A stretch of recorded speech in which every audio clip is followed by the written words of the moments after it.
ಸ್ನೇಹಿತರೆ, ನಾವು ಇವತ್ತು IAS 1979 ಪ್ರಶ್ನೆ ಪತ್ರಿಕೆ ಚರ್ಚೆ ಮಾಡುತ್ತಿದ್ದೇವೆ. ಸ್ನೇಹಿತರೆ, 1979 IASನಲ್ಲಿ ಬಂದಿರುವಂಥ ಭೂಗೋಳಶಾಸ್ತ್ರ ಪ್ರಶ್ನೆಗಳು ಚರ್ಚೆ ಮಾಡೋಣ. ಸ್ನೇಹಿತರೆ, ನಾವು IAS 1979 2024 ಎಲ್ಲ ಪ್ರಶ್ನೆ ಪತ್ರಿಕೆಗಳು ಚರ್ಚೆ ಮಾಡ್ತಿದ್ದೇವೆ. ಸ್ನೇಹಿತರೆ, ನಮ್ಮ ಯೂಟ್ಯೂಬ್ ಚಾನಲ್ ಸಬ್ಸ್ಕ್ರೈಬ್ ಮಾಡಿರಿ, ಶೇರ್ ಮಾಡಿರಿ, ಲೈಕ್ ಮಾಡಿರಿ. ಸ್ನೇಹಿತರೆ, ಇಲ್ಲಿ ಮೊದಲ ಪ್ರಶ್ನೆ, ಸೂರ್ಯಗ್ರಹಣವು ಸಂಭವಿಸುವುದು ಯಾವಾಗ? ಇಲ್ಲಿ ಸರಿಯಾದ ಉತ್ತರ ಸಿ. ಸೂರ್ಯ ಮತ್ತು ಭೂಮಿಗಳ ಮಧ್ಯೆ ಚಂದ್ರ ಬಂದಾಗ. ಸ್ನೇಹಿತರೆ, ಸೂರ್ಯ ಹಾಗೂ ಭೂಮಿಗಳ ಮಧ್ಯ ಚಂದ್ರ ಬಂದಾಗ ಸೂರ್ಯಗ್ರಹಣ ಸಂಭವಿಸುವುದು. ಎರಡನೇ ಪ್ರಶ್ನೆ, ಭಾರತದಲ್ಲಿ ಕೆಳಗಿನ ಯಾವ ಗುಡ್ಡಗಾಡು ಪಂಗಡ ಶೇಕಡಾವಾರು ಅತಿ ಹೆಚ್ಚಿದೆ? ಯಾವುದೆಂದರೆ ಸಂತಾಲರು.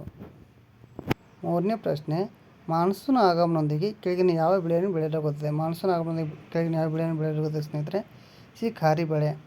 ಇಲ್ಲಿ ಖಾರಿ ಬೆಳೆಗಳು ಯಾವುವು ಅಂದರೆ ಜೋಳ ಆಗಲಿ, ಸಜ್ಜೆ ಆಗಲಿ, ಮತ್ತು ಮೆಕ್ಕೆಜೋಳ ಆಗಲಿ, ಇವೆಲ್ಲ ಖಾರಿ ಬೆಳೆಗಳು. ಸ್ನೇಹಿತರೆ, ರಬ್ಬಿ ಬೆಳೆಗಳು ಅಂದರೆ ಗೋಧಿ, ಬಾರ್ಲಿ, ಇವೆಲ್ಲ ರಾಬಿ ಬೆಳೆಗಳು.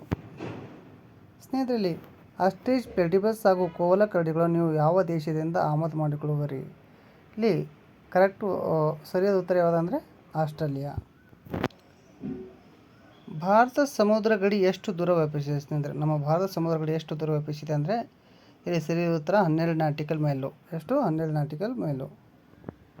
ಮದ್ರಾಸ್ನ ಚಳಿಗಾಲದ ಮಳೆಗೆ ಕಾರಣ. ಮದ್ರಾಸ್ನ ಚಳಿಗಾಲಕ್ಕೆ ಮಳೆಗೆ ಕಾರಣ ಯಾವುದಂದರೆ ಅಲ್ಲಿ ಸರಿಯಾದ ಉತ್ತರ ಏಷ್ಯನ್ ಮಾನ್ಸೂನ್ಗಳು. ಏಷ್ಯನ್ ಮಾನ್ಸೂನಿಂದ ಮದ್ರಾಸ್ನ ಚಳಿಗಾಲದ ಮಳೆಗೆ ಅಂದರೆ ತಮಿಳುನಾಡಿಗೆ ಮಳೆಗೆ ಬರಲು ಕಾರಣ ಏನಂದರೆ ಏಷ್ಯನ್ ಮಾನ್ಸೂನ್ಗಳು. ಅಂದರೆ ತಮಿಳುನಾಡಿಗೆ ಮಳೆಗೆ ಕಾರಣ ಏಷ್ಯನ್ ಮಾನ್ಸೂನ. ಈ ಕೆಳಗಿನ ಯಾವ ರಾಜ್ಯ ಮುಖ್ಯವಾಗಿ ಶಾಖೋತ್ಪನ್ನ ವಿದ್ಯುತ್ತನ್ನು ಅವಲಂಬಿಸಿದೆ? ಯಾವುದಂದರೆ ಸಿ. ಉತ್ತರ ಪಶ್ಚಿಮ ಬಂಗಾಳ. ತನ್ನ ಭೌಗೋಳಿಕ ಸ್ಥಾನದಿಂದಾಗಿ ಕೆಳಗಿನ ಯಾವ ರಾಜ್ಯ ತೈಲ ನಿಕ್ಷೇಪ ಹೊಂದಿದೆ? ಯಾವುದಂದರೆ ಅಸ್ಸಾಂ. ಸ್ನೇಹಿತರೆ, ಯಾವುದು? ಯಾವ ರಾಜ್ಯ? ಅಸ್ಸಾಮು. ನೋಡಿರಿ, 19ನೇ ಶತಮಾನದ ಕೊನೆಯಲ್ಲಿ ಇಲ್ಲಿ ಕಚ್ಚಾ ತೈಲವನ್ನು ಕಂಡುಹಿಡಿಯಲಾಯಿತು. ಸ್ನೇಹಿತರೆ, ಮತ್ತು 1860ರಲ್ಲಿ ಮೊದಲ ತೈಲ ಬಾವಿಯನ್ನು ಅಗಲಾಯಿತು.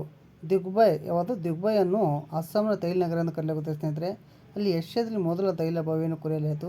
1901ರಲ್ಲಿ ಮೊದಲ ಸಂಸ್ಕರಣಾಗಾರವನ್ನು ಇಲ್ಲಿ ಪ್ರಾರಂಭಿಸಲಾಯಿತು. ದಿಗ್ಬೈ ಅತ್ಯಂತ ಹಳೆಯ ತೈಲ ಬಾವಿಯನ್ನು ಹೊಂದಿದೆ. ನೋಡ್ರಿ, ದಿಗ್ಬೈ ಎಲ್ಲಿ ಬರ್ತದೆ ಅಂದರೆ ಅಸ್ಸಾಂ. ಇದು ಭಾಳ ಇಂಪಾರ್ಟೆಂಟ್ ಆಗಿರುತ್ತೆ ಸ್ನೇಹಿತರೆ, ಮತ್ತು ಭಾಳಷ್ಟು ಪರೀಕ್ಷೆಗಳಲ್ಲಿ ಬಂದಿದೆ. ವಿನಾಶದ ಅಂಚಿನಲ್ಲಿರುವ ಸಿಂಹಗಳು ಮುಖ್ಯವಾಗಿ ಕಂಡುಬರುವುದೆಲ್ಲಿ? ಎಲ್ಲಂದರೆ ಗುಜರಾತಿನಲ್ಲಿ. ಈ ಕೆಳಗಿನ ಯಾವ ಯೋಜನೆ ಒಂದಕ್ಕಿಂತ ಹೆಚ್ಚು ರಾಜ್ಯಗಳಿಂದ ನಿರ್ಮಿಸಲ್ಪಟ್ಟಿದೆ? ಡಿ. ತುಂಗಭದ್ರಾ ಯೋಜನೆ. ಸ್ನೇಹಿತರೆ, ಪಂಬಾ ಸಾಗರ ಎಂದು ಕರೀತಾರೆ. ಇದು ಕರ್ನಾಟಕ ಮತ್ತು ಆಂಧ್ರ ಪ್ರದೇಶಕ್ಕೆ ಸೇರುತ್ತೆ. ಸ್ನೇಹಿತರೆ,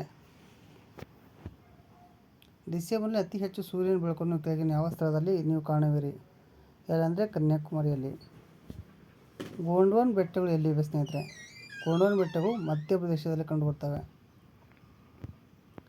ಅತ್ಯಂತ ಹಳೆಯ ಪರ್ವತಗಳು ಯಾವುವು? ಅತ್ಯಂತ ಹಳೆಯ ಪರ್ವತಗಳು ಅರವಳಿ ಪರ್ವತಗಳು ಇಲ್ಲಿ ಕಂಡುಬರ್ತವೆ. ಸ್ನೇಹಿತರೆ, ಅರವಳಿ ಪರ್ವತಗಳು ಎಲ್ಲಿ ಬರ್ತವೆ ಅಂದರೆ ರಾಜಸ್ಥಾನದಲ್ಲಿ ಕಂಡುಬರ್ತವೆ ಅರವಳಿ ಪರ್ವತಗಳು. ಗೋಡಂಬಿ ಅತಿ ಹೆಚ್ಚು ಉತ್ಪಾದಿಸುವ ರಾಜ್ಯ.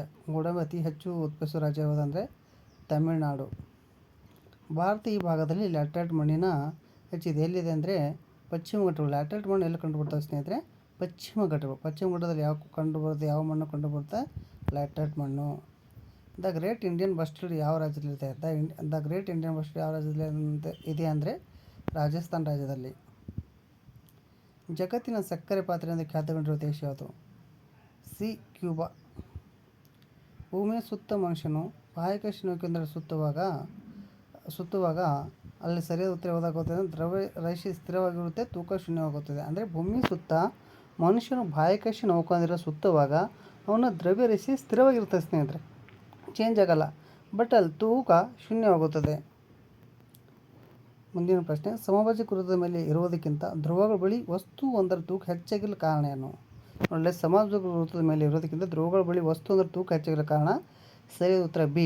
ಚಂದ್ರನ ಆಕರ್ಷಣೆ ಭೂಮಿಯ ಮೇಲ್ಮೈ ಮೇಲೆ ಗರಿಷ್ಠ. ಅಂದರೆ ಚಂದ್ರನ ಆಕರ್ಷಣೆ ಏನಿರ್ತದಲ್ಲ ಅದು ಭೂಮಿಯ ಮೇಲ್ಮೈ ಮೇಲೆ ಗರಿಷ್ಠವಾಗಿರುತ್ತದೆ. ಮನುಷ್ಯನು ಬಳಸಿದ ಪ್ರಥಮ ಲೋಹ ಯಾವುದು? ಸ್ನೇಹಿತರೆ, ತಾಮ್ರ. ಮನುಷ್ಯನು ಬಳಸಿದ ಪ್ರಥಮ ಲೋಹ ಯಾವುದು? ತಾಮ್ರ. ಈ ಕೆಳಗಿನ ಯಾವ ಜಲವಿದ್ಯುತ್ ಶಕ್ತಿ ಯೋಜನೆ ಅತಿ ಹೆಚ್ಚು ವಿದ್ಯುತ್ ಉತ್ಪಾದಿಸುತ್ತದೆ? ಅಲ್ಲಿ ಕೊಯ್ನಾ ಕೊಟ್ಟಿದ್ದಾರೆ. ಬಟ್ ಈ ಪ್ರಸ್ತುತ ಯಾವುದಂದರೆ ಥೇರಿ ಯಾವುದು ಸ್ನೇಹಿತರೆ? ಥೇರಿ ಯೋಜನೆ ಅತಿ ಹೆಚ್ಚು ವಿದ್ಯುತ್ ಉತ್ಪಾದಿಸುವುದು. ಥೇರಿ ಎಲ್ಲಿದೆ ಅಂದರೆ ಉತ್ತರಾಖಂಡ ರಾಜ್ಯದಲ್ಲಿದೆ. ಕೊಯ್ನಲ್ಲಿದೆ ಅಂದರೆ ಮಹಾರಾಷ್ಟ್ರ ರಾಜ್ಯದಲ್ಲಿದೆ. ಮೆಕ್ಕಲು ಮಣ್ಣು ಅಲ್ಯೂವಿಯಲ್ ಸೈಲ್ನಲ್ಲಿ ಬೆಳೆಯುವ ಹಾಗೂ 150 ಸೆಂಟಿಮೀಟರ್ ಬೇಕಾಗುವ ಬೆಳೆ ಯಾವುದಂದರೆ ಅಕ್ಕಿ ಸ್ನೇಹಿತರೆ ಅಲ್ಯೂವಿಯಲ್ ಸೈಲಲ್ಲಿ ಮೆಕ್ಕಲು ಮಣ್ಣಿನಲ್ಲಿ ಬೆಳೆಯುವ ಬೆಳೆಯಾಗಿದೆ. ಸ್ನೇಹಿತರೆ ನಮ್ಮ ವಿಡಿಯೋ ನಿಮಗೆ ಇಷ್ಟ ಆದರೆ ಲೈಕ್ ಮಾಡಿರಿ, ಸಬ್ಸ್ಕ್ರೈಬ್ ಮಾಡಿರಿ, ಶೇರ್ ಮಾಡಿರಿ. ಧನ್ಯವಾದಗಳು. ಶುಭ ದಿನ.